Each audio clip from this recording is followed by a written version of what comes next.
Bonjour et bienvenue. Aujourd'hui, on se penche sur un jeu qui a pas mal fait parler de lui au Festival de Cannes. Kelp. Ah oui, kelp. On en a fait une analyse assez poussée dans notre article et là, on voulait partager un peu nos conclusions. Exactement. C'est un jeu qui nous avait marqué par son thème, hein, cette inspiration du duel entre le requin pyjama et la pieuvre. Oui, tiré du documentaire La sagesse de la pieuvre, c'est ça. Et Kelp tente de retranscrire cette tension prédateur-proie. Tout à fait. Et il le fait avec un parti pris fort, un jeu de duel asymétrique, vraiment asymétrique. C'est ça. D'un côté, on a la pieuvre, très furtive, basée sur du deck building. Elle construit son paquet de cartes. Et de l'autre, le requin.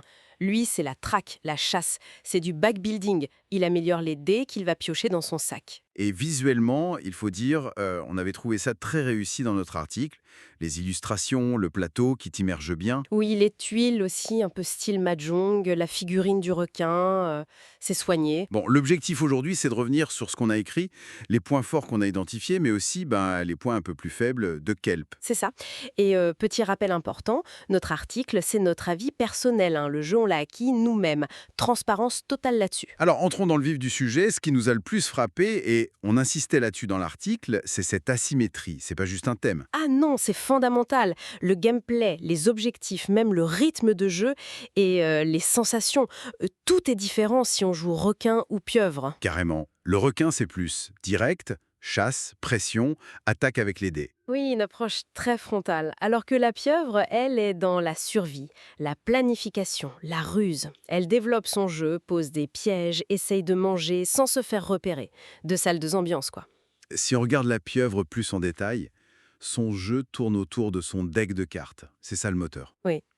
Et le truc, c'est que pour jouer des cartes fortes, ou surtout pour manger, ce qui est sa condition de victoire, elle doit souvent révéler des tuiles sur le plateau. Ce qui donne des indices au requin. Ouais. Voir sa position exacte. Exactement. Toute la tension pour la pieuvre, c'est ça. Comment progresser, comment se nourrir, sans trop s'exposer. Faut bien choisir son moment. Un vrai jeu de kick-at. Ouais, de cache-cache sous-marin. Et le requin, alors? Lui, c'est le sac de dés. C'est ça. À son tour, il pioche des dés. Des bleus pour bouger, via les courants, des jaunes pour chercher, des rouges pour attaquer. Il est obligé de bouger à chaque tour d'ailleurs, pas de surplace. Oui, et il peut pas faire demi-tour comme ça, il doit avancer. Pour chercher ou attaquer, il lance les dés correspondants et il faut battre la difficulté de la zone. Et il progresse comment, lui? Il gagne des capacités? Oui, il récupère des tuiles spéciales sur le plateau. Certaines lui donnent des bonus permanents, d'autres de l'énergie pour acheter des cartes à usage unique ou, surtout, pour ajouter de meilleurs dés à son sac. Mais il a une contrainte lui aussi. Cette histoire de fin. Tout à fait.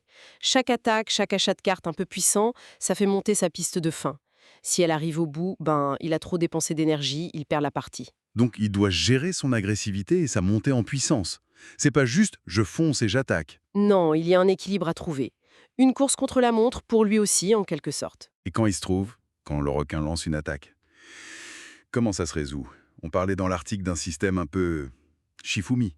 Oui, c'est un peu ça, pierre-papier-ciseaux version sous-marine. Chaque joueur choisit secrètement une carte parmi trois options. Pour la pieuvre, c'est fuite, saisie ou feinte. Le requin a trois contres. Si le requin a choisi le bon contre. Il gagne la confrontation, la pieuvre est blessée. Sinon, la pieuvre s'échappe, souvent avec un petit effet bonus pour elle. Mais le point clé qu'on soulignait, c'est que la carte jouée par la pieuvre, elle est détruite. Oui, c'est ça qui est tendu pour elle. Après chaque confrontation, gagnée ou perdue, sa carte est retirée du jeu. Ses options diminuent au fil des rencontres. Ça met une pression énorme. Malgré ça, on trouvait l'équilibre global plutôt bon, non? On avait cette impression au début que le requin était peut-être trop fort. Mais Mais en fait, non, la pieuvre peut bluffer, poser des leurres.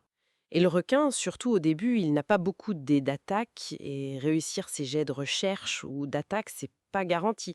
Ça dépend des zones, du hasard du dé. c'est vrai. Bon, un petit mot sur la durée peut-être. Oui. On notait que c'était souvent un peu plus long qu'annoncé. Oui, faut plutôt compter 60, voire 90 minutes, je dirais. Mais une fois qu'on a les règles en main, les tours sont assez fluides, ça s'enchaîne bien. Ok, alors arrivons au point peut-être le plus critique de notre analyse, ce qu'on avait appelé un peu faire des ronds dans l'eau, c'est la question du hasard. Oui, c'est le bémol qu'on a identifié. Le hasard est très présent et parfois il peut être un peu frustrant. Des exemples. Côté pieuvre. Piocher une main de carte qui sert à rien à ce moment-là, ou acheter une super carte et devoir attendre plusieurs tours avant qu'elle ne remonte du deck. Ça peut créer des tours un peu avides. Et côté le requin? Ah, la frustration du dé. Tu sais où est la pieuvre, tu as les dés pour attaquer, mais tu rates ton lancer. Ou alors tu pioches que des dés de déplacement alors que tu veux chercher. Où tu es obligé de faire un détour parce que les dés ne te permettent pas d'aller où tu veux. Exactement. Et puis il y a la confrontation, ce Shifumi. C'est de la pure chance au final. Ça peut être rageant quand tu as bien joué pour coincer la pieuvre et que tu perds au guess. Donc ce hasard, on concluait dans l'article qu'il pouvait parfois, comment dire, entraver la stratégie, donner un sentiment de manque de contrôle. C'est ça. Ça peut rendre l'expérience un peu bloquante par moment ou frustrante si la chance n'est pas de ton côté sur plusieurs tours. Mais malgré ce gros bémol sur l'aléatoire, Oui, malgré ça, notre verdict final était quand même très positif. On a vraiment aimé Kelp. on l'avait qualifié de perle, je crois, pour son thème, son immersion, cette asymétrie vraiment bien foutue, la tension. Absolument. Et le matériel de qualité, on l'a dit, on lui avait mis une note de 4 sur 5, un très bon jeu. Donc pour résumer, un jeu immersif, tendu, avec une asymétrie géniale. Mais avec cette part d'aléatoire, la pioche des cartes, les lancers de dés, la confrontation qui est peut-être un peu trop présente, un peu trop impactante parfois. Ce qui nous laissait avec une question ouverte à la fin de l'article, c'était un peu ça. Oui. Est-ce que cette force du thème, cette tension unique qui capture bien l'imprévisibilité de la nature, est-ce que ça suffit à faire accepter ce hasard?